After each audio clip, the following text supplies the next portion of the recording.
જય શ્રી કૃષ્ણ। અહીંયા વલ્લભાચાર્યની 84 બેઠકજીના દર્શન બતાવવામાં આવ્યા છે। જે આપણા વલ્લભાચાર્ય હતા એણે ઓલ ભારતમાં, આખા ભારતમાં જુદા જુદા 84 સ્થળોએ ભાગવત કથા કરી અને આપણા પુષ્ટિ માર્ગનો લાભ આપ્યો તો બધાને। નામ દર્શાવવામાં આવ્યા છે કે આખા ઇન્ડિયામાં, આખા ભારતમાં કઈ કઈ જગ્યાએ બેઠકજી કરી અને વલ્લભાચાર્યએ ભાગવત કરી હતી। અત્યારે હાલ પુષ્ટિ માર્ગમાં એને બેઠકજી તરીકે ઓળખવામાં આવે છે।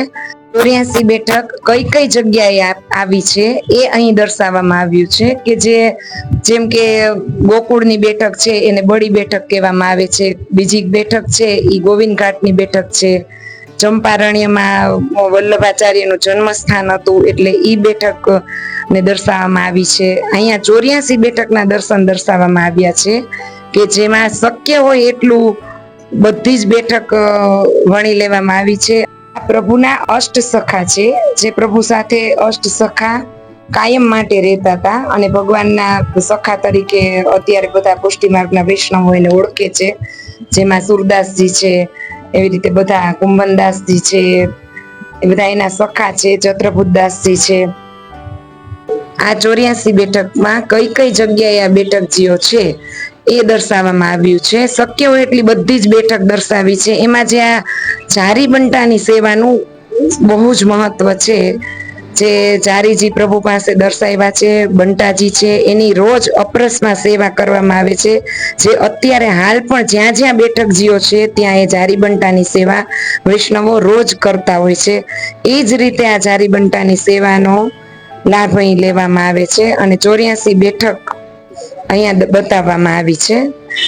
જેમ કે જામનગરમાં છે, મોરબીમાં છે, આપણા ગુજરાતની બધી બેઠકો છે, સુરતમાં છે, અમદાવાદમાં છે, ભરૂચમાં છે, જામખંભાળિયામાં છે, એવી રીતે બધી બેઠકો શક્ય એટલી બતાવી છે। પ્રભાસ પાટણ, જુનાગઢ, કચ્છ, જામનગર, દ્વારકા, બને ત્યાં સુધી બધી આવી ગઈ છે। બદ્રીનાથમાં છે, દ્વારકામાં બધી છે બેઠકો આપણી। એમ વલ્લભાચાર્ય આખા ભારતમાં 84 બેઠક ભાગવત કરીને કરી છે।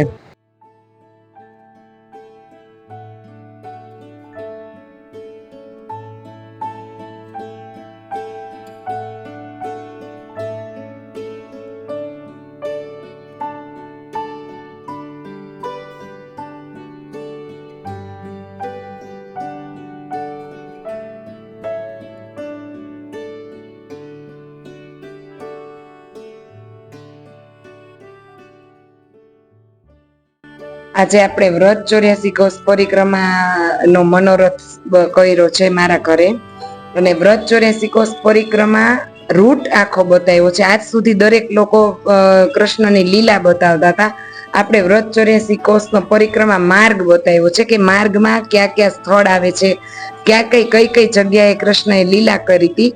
તો પરિક્રમા માર્ગ આપણે મથુરાથી ચાલુ થાય છે। એમાં મથુરાથી તમે આગળ જાઓ તો તમારે મધુવન આવે, અને પેલા તો આ જે વ્રજ પરિક્રમા કોષ પરિક્રમા માર્ગ છે એ નેશનલ હાઈવે 19 છે, એ બતાવવામાં આવ્યું છે। અને ક્યાંથી ક્યાં ગામ કેટલા કિલોમીટર છે, તો કોઈ બી જાય તો એને આઈડિયા આવે કે મથુરાથી તમે આગળ જાઓ તો મધુવન તમને 8 કિલોમીટર આવે છે, મધુવનથી આગળ તાલવન જાઓ તો 5 કિલોમીટર છે, તાલવનથી આગળ જાઓ કમોદવન 5 કિલોમીટર, મહોલી 8 કિલોમીટર, એવી રીતે દરેક આગળના સ્થળના કિલોમીટર બતાવવામાં આવ્યા છે। અને એમાં શક્ય હોય એટલા દરેક સ્થળને આવરી લેવામાં આવ્યા છે કે જે કોઈ અજાણ્યા વ્યક્તિ બી આપણે જાય, પહેલી વાર જઈએ તો આપણને તરત રૂટ ખબર હોય કે આ રૂટમાં આ વસ્તુ આવે છે। હવે ત્યાંથી તમે આગળ જાઓ તો દરેક કુંડ આવે છે, શાંતનુ કુંડ, ચંદ્ર સરોવર, એવી રીતે આન્યર બતાવ્યું છે। આન્યરથી તમે આગળ જાઓ તો ઢાકશ્યામ બતાવ્યું છે, ઢાકશ્યામથી આગળ જાઓ તો ગિરિરાજજીનું મુખારવિંદ બતાવ્યું છે। ત્યાં તમારા બાળકો જે સેવા કરે છે, જે હાલના તબક્કે પણ ત્યાં ગિરિરાજજી મુખારવિંદમાં આ બધી સેવા આપવામાં આવે છે કે ભોગ પધરાવી છે, ઉપેણો ધરાવી છે, દંડવત કરી છે, મહાપ્રભુજીનું પ્રાગટ્ય। ત્યાંથી આગળ જાઓ તો ગૌશાળા છે, ડીંગમાં ગુહાના જાઓ, દીદાવલી જાઓ, ત્યાંથી તમે આગળ જાઓ તો પ્રભુએ 4 ધામ ની સ્થાપના કરેલી છે વ્રજમાં જ, કે આપણે 4 ધામ ન જઈ શકતા હોય એ લોકો 4 ધામની જાત્રા વ્રજમાં પણ કરી શકે। દરેક તીર્થ વ્રજમાં બતાવવામાં આવ્યા છે। આપણે દરેક બને એટલું બધું બતાવ્યું છે. ચારધામ થી તમે આગળ જાઓ તો કામવન આવે છે, કામવન થી આગળ જાઓ તો કામા પર્વત બતાવ્યો છે, ચરણ પહાડી બતાવી છે. ત્યાંથી આગળ જાવ તો સેવ ગામ આવે છે, બરસાનામાં રાસલીલા બતાવવામાં આવી છે. ત્યાંથી તમે આગળ જાઓ તો ગોપીઘર, જે ત્યારે વ્રજમાં જે ગોકુળમાં નંદ ઘર હતું એને ગોપીઘર તરીકે બતાવવામાં આવ્યું છે. ત્યાંથી આગળ જાઓ તો પ્રભુનો રથ છે, જેમાં પ્રભુ બિરાજે છે. ત્યાંથી તમે આગળ જાઓ તો ગોપીઓ જે બધા નિત્ય લીલા કરતી હતી, ગોપીઓ નિત્ય કાર્ય કરતી હતી, એ બતાવવામાં આવી છે. કે કુવામાંથી પાણી જલ ભરે છે ગોપી, વલોણું વલોવે છે ગોપી, એ બધી લીલાઓ બતાવતી. પછી પ્રભુએ ત્યાં માખણ ચોરી લીલા કરી હતી ગોકુળમાં, એ બધું બતાવવામાં આવ્યું છે. ઋષિ મુનિઓ યજ્ઞ કર્યા હતા વ્રત 84 કોષ પરિક્રમામાં, એ બતાવવામાં આવ્યું છે. ત્યાંથી તમે આગળ જાઓ તો પ્રભુએ જે ચીરહરણ લીલા કરી હતી ગોપીઓ સાથે, એ બતાવવામાં આવ્યું છે. ત્યાંથી તમે આગળ જાઓ તો ભાંડીર વનમાં પ્રભુના વિવાહ રચવામાં આવ્યા હતા, એ વિવાહ ખેલ મનોરથ બતાવવામાં આવ્યો છે. ભાંડીર વનમાં હાલના તબક્કે પણ મોરનો વાસ છે, એટલે મોર બતાવવામાં આવ્યા છે. ત્યાંથી તમે આગળ જાઓ તો વૃંદાવનમાં નિધિવન બતાવવામાં આવ્યું છે, ગૌચરણ લીલા બતાવી છે. એ રીતે લગભગ બધું જ ખાસ આ 84 કોષ પરિક્રમામાં યમુના નદી, યમને મહારાણી બિરાજે છે, એટલે યમુના નદી આપણે જલ પધરાવીને બતાવવામાં આવી છે. કે જેમાં નાવ મનોરથ છે, જેમાં ચુંદડી મનોરથ છે, બધી લીલા દર્શાવવામાં આવી છે. એટલે આપણે ક્યારેય બી આપણે સદે જયારે 84 કોષ વ્રજ પરિક્રમા કરવા જઈએ ત્યારે આપણને અહીંથી જ જ્ઞાન હોય કે ક્યાં કયા રૂટ આવે છે.